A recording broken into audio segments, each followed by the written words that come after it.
korisnicima i što mislim da je jako korisno. A dobro, koja bi vaša preporuka bila roditeljima kada je o tome reč? Da li to znači da svaki Facebook korisnik ispod 13 godina mora da ima pratnju punoletne osobe?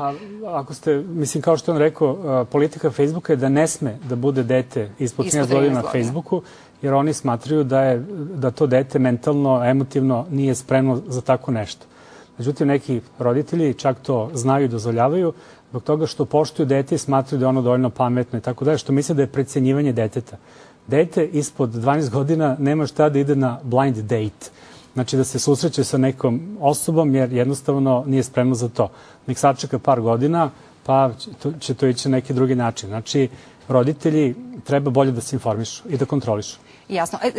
Sami administratori mreže procenjuju da postoje neke opasnosti, pa i Facebook s vremena na vreme uvodi nove mere koje služe da bolje zaštite korisnike.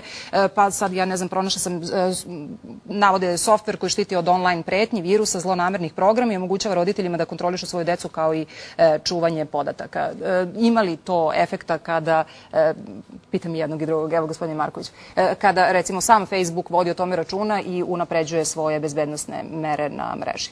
Pa Facebook ono što može da uradi sa svoje strane jeste da obezbedi svoj sistem tako da se očuva privatnost. Znači onaj nivo privatnosti koji je postavljen da bude poštovan. Znači da ne dozvoljava trećim licima da zaobilaze te mere bezbednosti i da pristupaju nekim sadržajima koji su eksplicitno označeni kao privatni. Ali Facebook nema neki naročiti način, neke naročito velike mogućnosti da proveri da li je neko sa druge strane devojčica od 12 godina ili 18. Tako da tu pre svega dolazi do izražaja znači rad deca sa roditeljima, znači taj neki kontakt i uopšte vrlo je značajna edukacija koja potiče ne možda samo iz društva, iz novinara, nego i ono što se često u ovakvim diskusijama previđa, a to je diskusija između samih vršnjaka. Sad još jedan podatak, govorimo o edukaciji koja bi bila najefektnija ukoliko se sprovodi na vreme, ali kada ona izostane pa dođe do pretnji, dešava se pa i u Srbiji da zbog pretnji iskazanih na Facebooku osobe budu kažnjene pa i zatvorskom kaznom. To se desilo kod nas. Primjer iz Amerike, recimo, gde je Chapman osuđen zbog kidnapovanja, silovanja i ubistva devojke 17-godišnje. Sudija je rekao da mora da odsluži minimum 35 godina, ali je rekao da je taj slučaj posebno značajan kao lekcija za sve tinejdžerke i njihove roditelje da treba da uvide opasnosti povezane sa korišćenjem društvenih sajtova. Koliko je bitna i adekvatna kazna za one koji ne poštuju pravila i zapravo pokazuju kako sve mreža može da se zloupotrebi? Taj čovjek je kažnjen zato što je ubio, silovao i tako dalje, ne zato što se desilo preko interneta. Postoji jedna vrsta nauke koja se zove viktimologija. To je u stvari nauka o ponašanju žrtava. Znači šta ljudi rade da bi postali žrtve, odnosno šta iz toga možemo da naučimo kako nikada ne bi postali žrtve. I to mislim da je jako važno.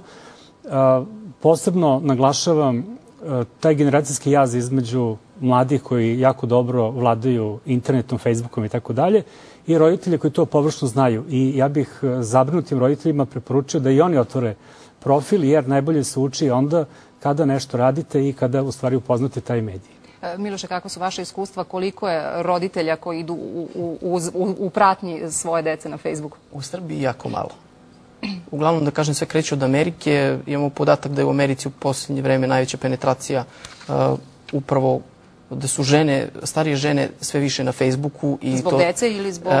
Ja mislim da nisu zbog dece, ali sa druge strane imamo situaciju da se deci uopšte ne sviđa što su njihovi roditelji tu. Mnogi odbijaju svoje roditelje kada im pošalju zahtev za prijateljstvo i tako dalje. Imamo sad jedan čuveni citat i pesme na tu temu koje kažu mama je na Facebooku u totalno negativnom smislu. Znači, deca ne vole da vide svoje roditelje na Facebooku, ali roditelje sve više na Facebooku. Posebno u Americi, a kod nas, ja mislim da će kod nas recimo za neke 2 godine još više biti, najveća penetracija biti upravo u tom opsegu kod starih ljudi, znači recimo preko 35 godina, da će biti sve više i više ljudi na Facebooku. I još jedan zanimljiv podatak sam pronašla, ne znam da li je tačan, a to je da skretanje pažnje na određenu grupu na Facebooku, a to se desilo i sada sa grupom gde se direktno pretilo predsjedniku Srbije, po pravilu dovodi do porasta broja članova u toj grupi. Jer ili to nisu znali, ili sada to žele iz inata. Koliko ljudi koji se tako kaže, lajkuju određenu grupu ili joj pristupe, to urade mahinalno i koliko zapravo imaju ideju šta ta grupa znači? Danas imate veliki broj grupa na Facebooku koje, da tako kažem, nemaju smisla uopšte. Znači svi mi koji se budimo rano ujutru, na primjer, ili takve neke grupe. I ljudi bukvalno, ja mislim, mahinalno lajkuju većinu stvari. Ovo što se desilo sa predsjednikom Tadićem je ipak neka malo ozbiljnija stvar. To sigurno... Inače, postoji ta povezanost da grupa nema sledbenike dok neko ne ukaže na nju kao na bilo koji način interesantnu, a onda se udesetostruči broj onih koji su joj verni. Tehnički gledano, da biste otvorili bilo kakvu grupu na Facebooku, potrebno vam je 2 minuta. 2 minuta. Znači, jako je jednostavno tako nešto učiniti. Sad, kojim će dinamikom to krenuti dalje, zavisi najprije od administratora koliko će poziva za tu grupu poslati i od toga kako će ljudi reagovati na to, da li im se sviđa, da li ne. Može da se desi bukvalno viralni efekat da u roku od 24 sata vi imate recimo 10-15 hiljada ljudi u određenoj grupi ili fan stranici. Vesti kao pravi publicitet tim grupama i onda, pošto recimo veliki mediji komuniciraju s velikim brojem ljudi, onda je u tom broju ljudi određen segment koji misli na isti način i onda je u stvari glavni problem Facebooka i sličnih medija što mogu da se udruže destruktivne grupe. Znači, ako ima neko destruktivne namere, nema ništa bolje od, recimo, Facebooka da nađe istomišljenike. Ako se sećate, i u Nemačkoj je onaj čovek kanibal koji je počeo da jede onoga, on je našao čak 3 kandidata koji su pristali da budu pojedeni preko interneta. Da nema interneta, ja mislim da ne bi našao nijednog. Da. Sad, pred sam kraj emisije, zanimljivi su mi još neki podaci koje sam pronašla na vašem sajtu. Dakle, postoje savjeti ili preporuke koga treba izbrisati s liste prijatelja i neki od savjeta su da. Dakle, nisu vam potrebni oni koji uporno smaraju statusima šta jedu, gde idu, gde izlaze, koliko svaki dan dižu u teretani, ko im dolazi u goste i slično. One koji vas uporno taguju bezveznim fotografijama ili kalendarima, oni koji nemate blage veze odakle i gde ste ih sreli, oni koji sve reči pišu velikim slovima, vrlo verovatno zato što ne umeju da isključe, redovno koriste izraze MSM, extra, full, BZVZ i slično i uporno dodaju pozerske fotografije. To je onako prilično duhovito, verujem da svi imamo takve prijatelje na Facebooku. Ali, evo, gospodine Markoviću, vi imate svoj profil na Facebooku. I zašto uglavnom koristite Facebook? Uglavnom koristim za ono zašto sam ga koristio od početka, znači neku komunikaciju sa prijateljima. Recimo, ono što je meni bilo zanimljivo jeste da teško da bih mogao da ponovo nađem barem 2/3 svog odeljenja iz osnovne škole i da ponovo nađem neki kontakt sa njima da nije bilo Facebooka. Zaista olakšava te vrste stvari. A imate među prijateljima, ne znam koliko imate prijatelja, ali imate među njima one koje ne znate odakle su i odakle ih znate? Pa recimo da je to neki manji broj. Mislim, vrlo mali broj. Uglavnom ljudi dodaju te ljude zato što im zbog nekog razloga u nekom momentu budu zanimljive. Ili im pošalju poruku, ja bih hteo da budem sa tobom prijatelji zbog nekog sumanutog razloga i to se nekom u nekom momentu učini zanimljivim i onda zaboravi da ga skine sa svoje liste prijatelja. Ali, okej, postoje možda ljudi koji vole tu neizvesnost blind data, to jest upoznavanje na slepo, ali ne znam, mislim, ljudi društvene mreže koriste za komunikaciju sa drugim ljudima, čemu one i služe. Jasno. Gospodin Milivojeviću, kako se vi čuvate na Facebooku od prijatelja koje ne poznajete?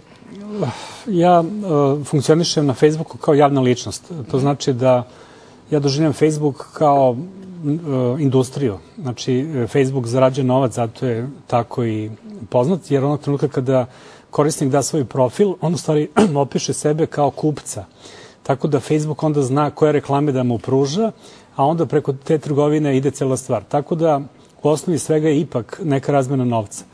A s obzirom da ja pišem knjige, onda uglavnom su neki poštovaci mog rada moji prijatelji, znači moji pravi prijatelji nisu na Facebooku, nego jednostavno imamo jednu, rekao bih, javnu komunikaciju sa jednim segmentom publike. I jasan cilj. Dobro, Miloše, koliko vi imate prijatelja na Facebooku?